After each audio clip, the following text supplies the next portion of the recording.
Dagingnya dibikin yang oseng, tumisan gitu, ada manis, gurih, pedas juga, ada wangi bawangnya, dan juga kuahnya yang berempah.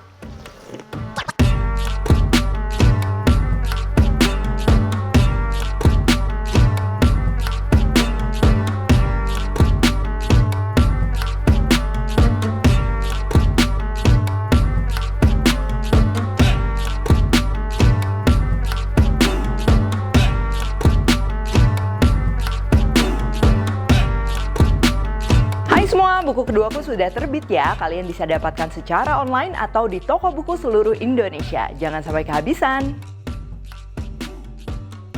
Halo, welcome back to my channel, Divina Hermawan. Hari ini kita akan bikin soto Betawi. Sotonya yang kuahnya dan juga yang oseng. Dan kita akan masak menggunakan Tefal Smart Multi Cooker, mulai dari oseng sampai prestonya. Oke, langsung aja untuk bahan-bahannya. Yang pertama ini kita akan bikin bumbu halusnya dulu. Kita akan perlu kemiri, bawang merah, bawang putih, kunyit, jahe, lada putih, jinten, dan juga ketumbar. Lalu untuk rempah-rempahnya, di sini kita akan pakai daun salam, serai, daun jeruk, lengkuas, kapulaga, cengkeh, star anis atau bunga lawang, dan juga kayu manis. Nanti untuk bikin creamy-nya, ini kita akan campur antara santan dan juga susu evaporasi atau bisa juga pakai susu biasa. Tapi kalau misalnya kalian mau gunakan santan saja atau susu evaporasi saja itu juga bisa. Dan untuk isiannya di sini aku gunakan daging sengkel dalam keadaan mentah ya. Kalau kalian mau pakai potongan lain seperti sandung lamur atau mungkin khas dalam itu juga bisa ya. Kalau daging khas, daging sengkel kita mentah-mentah langsung direbus di kuah yang sama untuk kita makan tuh nggak apa-apa. Cuman mungkin kalau kalian pakai potongan iga atau potongan lain yang mungkin aromanya sedikit lebih kuat, boleh direbus dulu terus air rebusan pertama dibuang. Selain itu juga aku udah siapin beef tendon atau urat. Ini bagi yang suka juga pastinya teksturnya menarik. Oke, pertama ini untuk pelengkap yang soto Betawi kuah. Di sini kita akan perlu kentang, tomat, daun bawang, daun seledri, jeruk limau, dan juga cabai rawit buat yang mau pedes. Dan kentang juga ini kalau kalian nggak mau pakai nggak masalah sebenarnya. Untuk yang oseng di sini kita akan perlu daun bawang, tomat, bawang merah, cabai rawit, kecap manis, saus tiram, dan juga margarin atau minyak samin ya biar ekstra wangi. Pertama kita akan bikin dulu bumbu halusnya. Kita masukkan kemiri, bawang merah, bawang putih, jahe, kunyit, lada putih, jintan, dan juga ketumbar. Lalu ini aku akan blender pakai minyak. Kita nanti kan akan tumis bumbunya, jadi pasti emang perlu cukup banyak minyak. Kenapa nggak pakai air? Supaya pada saat tumisnya nanti nggak terlalu banyak air yang perlu dievaporasi, jadinya lama ya. Kalau pakai blender pakai minyak tuh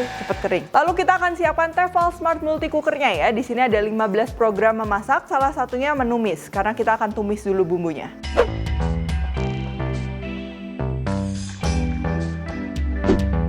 Nah, kalau udah berminyak seperti ini, baru kita masukin rempah lainnya ya. Kita geprek dulu serehnya. Lengkuas masuk, daun salam, daun jeruk. Kapulaganya ini aku pecahin dikit biar bijinya nanti lebih maksimal aromanya. Kayu manis, cengkeh, dan juga bunga lawang. Nah, untuk cengkeh, bunga lawang, kayu manis ini jangan terlalu kebanyakan juga. Kalau udah, ini aku mau potong dagingnya. Ini supaya praktis dan juga lebih cepat empuk, aku potongnya langsung bite size. Tapi bite size-nya juga agak besar ya, supaya lebih cakep. Jangan terlalu kecil-kecil. Sama halnya juga untuk tendon atau uratnya, ini juga kita akan potong-potong. Lalu kalau udah bumbunya kering kayak gini, udah wangi, ini kita akan masukin urat dan juga daging sengkelnya, kasih bumbu ya. Bumbunya sekarang ini ya pakai garam, gula, dan juga kaldu sapi atau mau pakai penyedap juga boleh. Diaduk-aduk sebentar. Kalau udah kita tambahin air ya. Di sini juga airnya aku nggak kasih terlalu banyak karena kan kita mau masaknya ini pakai presto. Jadi kalau yang namanya presto nanti airnya nggak akan terlalu menguap ya. Beda sama kalau kita rebus pakai panci gitu. Terus ini opsional, aku mau tambahin juga sedikit daun bawang serta daun seledri. Lalu kita akan presto juga menggunakan Tefal Smart Multi Cooker. Jadi ini tuh benar-benar multifungsi, mulai dari suhu rendah atau slow cook, dan kita juga bisa atur suhu yang diinginkan ya, sehingga bisa digunakan untuk teknik memasak sous vide. Misalnya kalian mau bikin sous vide egg atau sous vide steak, pastinya hasil yang dimasak juga jadinya fancy ya. Selain itu juga bisa untuk masak sehari-hari seperti tumis, kukus, ungkep, dan juga presto seperti ini. Tanpa nanti pada saat ngeluarin uapnya ini kita nggak perlu khawatir ya. Nanti aku bakalan kasih lihat. Selain itu kita juga bisa menggunakan fitur keep warm hingga 24 jam. Bersihinnya juga nggak perlu khawatir karena lapisannya anti lengket. Oh ya, satu lagi yang paling penting, dan listriknya juga ini nggak boros. Nah, Sambil tunggu, ini aku presto tadi 45 menit karena kita pakai sengkel dan juga urat supaya pastikan semuanya benar-benar empuk. Sambil tunggu dagingnya matang, kita bisa siapkan dulu kentangnya ya. Ini boleh digoreng atau direbus mungkin. Tapi kalau kalian nggak mau pakai kentang juga nggak apa-apa. Ini aku akan potong dengan potongannya yang cukup besar supaya sama kayak dagingnya juga. Dan kalau terlalu kecil-kecil juga menurutku kurang oke ya. Lalu tinggal kita goreng aja sampai matang.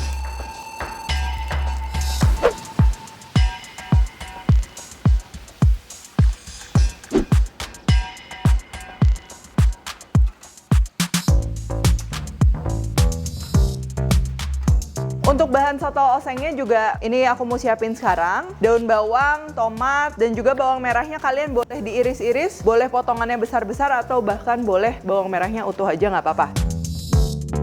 Oke, sekarang ini presonya udah selesai dan untuk merilis atau ngeluarin uapnya, seperti yang tadi aku bilang, aku mau share. Ini tuh didesain supaya memang tangan kita tuh nggak kena uap panas. Jadi kita nggak perlu khawatir.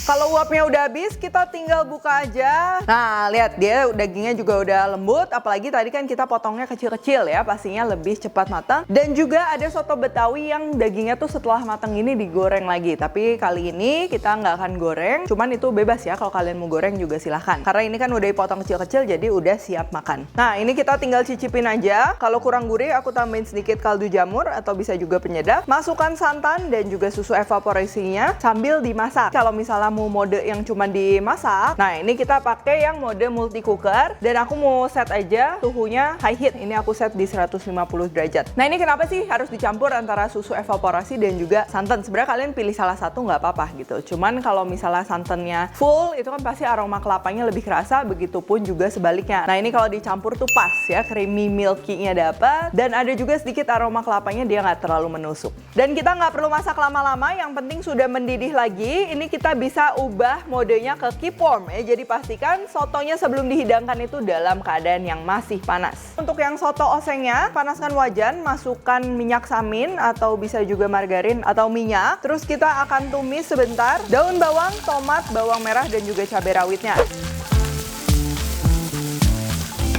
Kalau udah wangi sebentar, ini kita masukkan daging yang udah empuk tadi sama sedikit kuahnya ya. Ini perlu buat aroma juga. Tinggal tambahkan kecap manis dan juga saus tiram dan siap disajikan.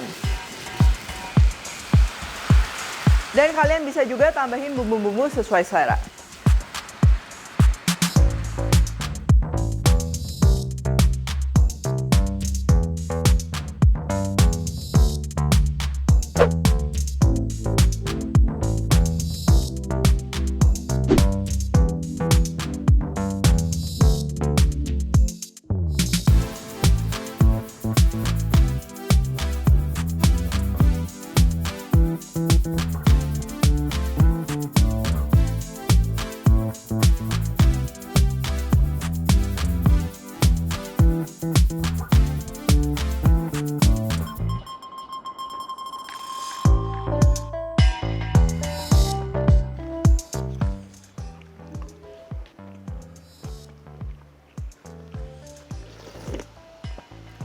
Ini dikombinasi sama nasi pastinya enak banget ya. Jadi kebayang kombinasinya tuh nasi, dagingnya dibikin yang oseng, tumisan gitu. Ada manis, gurih, pedas juga, ada wangi bawangnya. Dan juga kuahnya yang berempah gitu. Atau kalian kalau mau kayak gini doang juga enak ya. Jangan ketinggalan pakai emping, kalau nggak pakai kerupuk gitu. Dan kalian udah lihat juga prosesnya cukup mudah serta cepat. Karena tadi kita pakai presto, itu juga yang bikin urat dan juga daging sengkelnya ini bener-bener lembut. Karena kalau misalnya urat kayak tadi ya, kita nggak presto itu udah pasti kita perlu waktu yang cukup lama sampai dia benar-benar bisa empuk, bisa lembut ya. Kalian bisa lihat nih teksturnya, dia uratnya udah benar-benar lembut. Dan juga pastinya ini dagingnya selain empuk juga dia meresap bumbunya karena tadi kita prestonya udah sekalian dibumbuin. Kadang itu kalau misalnya tahap itu ke skip, dagingnya lembut tapi dia nggak meresap. Cuman kalau kita emang bumbuin jadinya dagingnya meresap juga. Oke, kalau gitu thank you for watching. Jangan lupa juga untuk cek Tefal Smart Multi Cookernya. Kalian tadi udah bisa lihat juga multifungsi dan juga pasti pastinya kepake ya, apalagi masak-masakan Nusantara gini gitu, cuciannya juga nggak banyak. Dan sekarang lagi ada promo juga di Tokopedia, bakalan ada diskon serta cashback dan juga ada hadiah ya setiap pembelian Tefal Home Share Smart Multi Cooker. Dan jangan lupa juga untuk cek ke sosial medianya Tefal. Kalau kalian recook, tag Devina Hermawan